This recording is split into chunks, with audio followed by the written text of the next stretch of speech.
Əgər siz də kriminal hadisələri sevirsinizsə, takip edərək mənə dəstək ola bilərsiniz.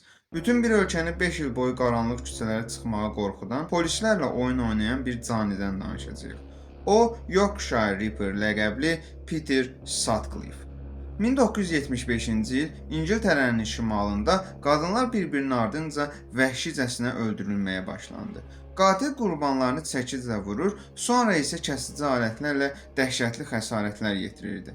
İlk vaxtlar hədəfi seks işçiləri olduğuna görə polislər ciddiyə almır, məsələni araşdırmırdılar. Lakin sonradan fərq qoymadan hər kəsə hücum etməyə başlayanda polislər hərəkətə keçdilər.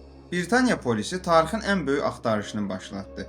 250 min adam dindirildi. Milyonlarla avtomobil yoxlanıldı. İnanmayacaqsınız, amma qatil Peter Sutcliffe polislər tərəfindən düz 9 dəfə dindirildi. Amma hər dəfə əllərindən qaçmağı bacardı. İstintaqın ən böyük uğursuzluğu isə bir səs yazısı oldu.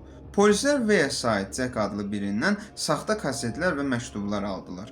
Qatilin o olduğunu zənn edib illərlə səhv izin dalınca düşdülər. Həqiqi qatil isə bu vaxt ərzində cinayətlərinə davam edirdi. 1981-ci ildə hər şey təsadüfən bitdi.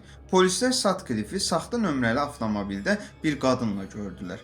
Sadə bir yoxlama zamanı onun maşınında çəkic və bıçaqlar tapıldı. Yorkshire Ripper nəhayət tutuldu. O 13 qadını öldürdüyünü etiraf etdi. Peter Sutcliffe ömürlük həbs cəzası aldı və 13 noyabr 2020-ci ildə 74 yaşında həbsxanada COVID-19 səbəbi ilə həyatını itirdi. Bu hadisə Britaniya polis sistemində böyük islahatlara səbəb oldu. Bəs sizcə polisin onu 9 dəfə əldən qaçırması təsadüf idi, yoxsa böyük bir səriştəsizlik? Yorumlarda yazın və bu seriyanın davamı üçün izləməyi unutmayın.